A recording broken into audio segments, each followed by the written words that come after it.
C'est un privilège aujourd'hui pour me gagner docteur, magistrat, ex-magistrat, former mayor, docteur Smith Joseph. Donc, Nabdou, bonsoir et bienvenue sur les ondes. Bonsoir.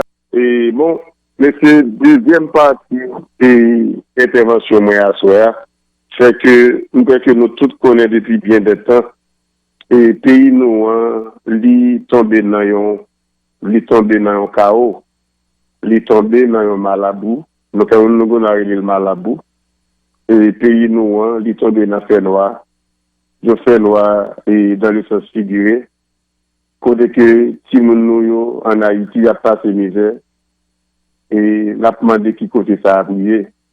Eh bien, c'est comme ça que pendant toute semaine ça a passé, on m'a demandé qui intervention que moi-même en tant que citoyen haïtien qui gens nous sommes capables de porter à pour nous dans le pays d'Haïti. Eh bien, monsieur, nous pouvons arriver nos points côté que peut-être et je crois que nous-mêmes qui parlons ici, dans la diaspora haïtienne, nous avons un rôle pour nous jouer. Nous ne pouvons pas quitter ça là sous haïtien qui est en Haïti seulement. Parce que parfois, par parler plusieurs petits, ils ont tout bien arrêté de même côté. Mais là, on groupe petit, donc un problème. L'autre groupe qui a ailleurs, il faut que nous sommes capables de mettre tête nous ensemble pour nous qui gens nous capables de venir à secours haïtien qui est en Haïti, mes amis.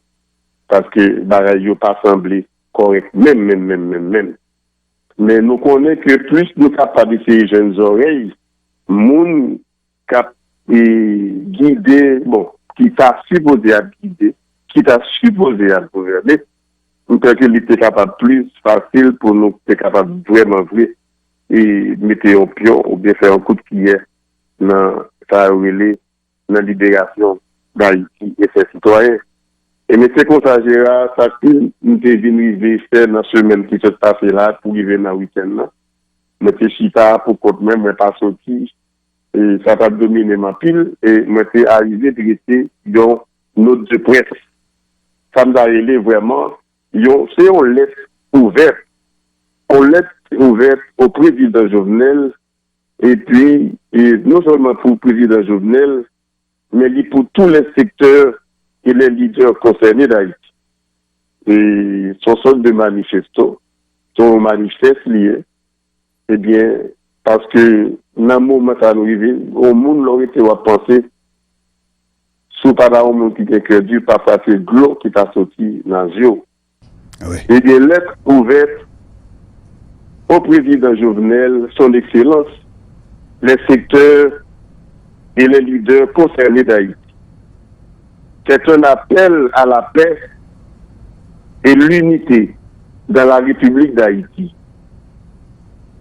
C'est le but de cette correspondance, c'est de faire une réquisition de trêve entre tous les secteurs concernés d'Haïti. Ça fait déjà 2 ans que la paix des citoyens de cette merveilleuse île a été perturbée par des troubles sociopolitiques. Plusieurs individus, plusieurs personnes de différents secteurs, de différentes villes ont pris les rues, pour manifester leur mécontentement et exiger le départ de son excellence Jovenel Moïse. Et il est un fait évident, c'est un fait irréfutable que la situation s'empire de jour en jour et a impacté sans doute la déjà chute économique de la nation. Cela a induit une augmentation énorme à l'instabilité et la pauvreté dans les quartiers populaires d'un pays déjà démuni qui lutte constamment pour sortir de son état déplorable. Il faut d'abord noter que ce tumulte actuel dont nous sommes témoins n'est pas comme ceux-là que nous avons vécu dans le passé durant notre ère. D'ailleurs, de nos jours, il est évident à toutes et à tous, en Haïti aussi bien qu'ailleurs dans la diaspora, que le pays est sous la tutelle des groupes de bandits qui font la pluie et le beau temps et occupent beaucoup de routes nationales et des quartiers populaires. Le pays est arrivé à un barrage routier, ce qu'on appelle en anglais un roadblock. Le chaos bat son plein. Dans ce cas, et le gouvernement et l'État sont incapables de diriger le pays. Par contre, pas de loi ni ordre. Il n'en reste que l'anarchie absolue. Même le système de transport est totalement mis à la pitié des bandits et assassins qui ne sont pas du tout miséricordieux dans leurs actes. Ils prennent le malin plaisir de bloquer les routes avec toutes sortes d'objets, y inclus les perles brunes. Il y a coupure d'électricité partout, car il y a des désaccords entre le patron et tous ceux qui se sont engagés dans de gros contrats dans un pays où l'obscurité déjà surgit abondamment. Enfin, les gens sont faits prisonniers dans leur propre demeure. Mais où allons-nous, chers Haïtiens, chers confrères, chers consoeurs? Mais où allons-nous, Monsieur le Président?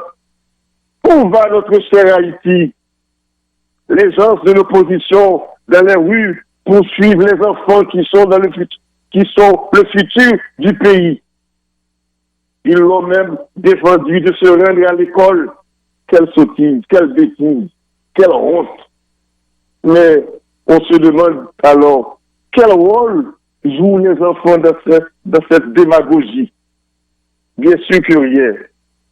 Notez bien donc, Son Excellence, que dans tous les pays du monde, lorsque les tumultes font surface, il y a toujours un moyen de réunir les secteurs concernés, les convaincre, les même persuader à s'asseoir autour de la table de négociation et parvenir à un accord quelconque. Cela est rendu possible grâce à ce qu'on appelle le patriotisme, la bonne conscience et l'intégrité. Cela se fait tout simplement dans le but de sauver la souveraineté nationale. C'est le leadership par la sagesse. Je ne disconviens guère.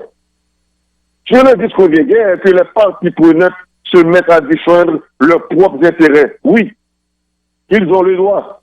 Ils ont le droit intrinsèque de le faire, car ils sont des businessmen. Ils sont des hommes d'affaires, des négociants, des investisseurs. Il revient alors au gouvernement de mettre des systèmes de check and balance ou de check et solde en vue de préserver les biens et les ressources de l'État. Aussi simple que ça, tout en faisant cela, on doit toujours savoir que ce morceau de terre de l'île, ce morceau de terre qui était rendu souverain pour que tout Haïtien de la République vive avec les moyens nécessaires, les opportunités de rêver pour une vie meilleure, et que leur progéniture évolue dans un environnement sain, S-A-I-N. Ainsi, qu'il soit reconnu par toutes et par tous, qu'aucun homme, ni groupe d'hommes, n'a le droit d'opprimer les citoyens, ni le droit de garder le pays en otage, ni de traiter les démunis comme des sous-hommes. Le gouvernement, de son côté, a aussi l'ultime responsabilité de protéger, de servir et d'écouter le tollé d'un peuple affamé et désespéré. Le peuple aussi doit céder aux leaders pour que les dialogues prennent lieu pour arriver à des accords favorables à tous. Qu'il soit aussi reconnu que seulement les Haïtiens peuvent assurer des changements sensés et durables et une stabilité permanente pouvant contribuer à l'éventuel épanouissement de notre chère nation. et tout en assurant un avenir brillant pour ses enfants. Donc maintenant, le temps est venu. Oui, le temps est venu pour que les parties prenantes viennent avec le front uni pour prendre conscience de la situation déplorable qui a déjà atteint son point culminant en Haïti. En faisant cela, on peut parvenir à un pacte où tous les secteurs, où toutes les parties prenantes concernées peuvent en prendre part pour le bien de la patrie et ses citoyens. Ce sera un pas gigantesque de nous unir et faire la paix.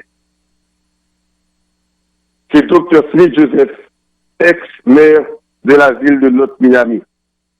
Merci beaucoup.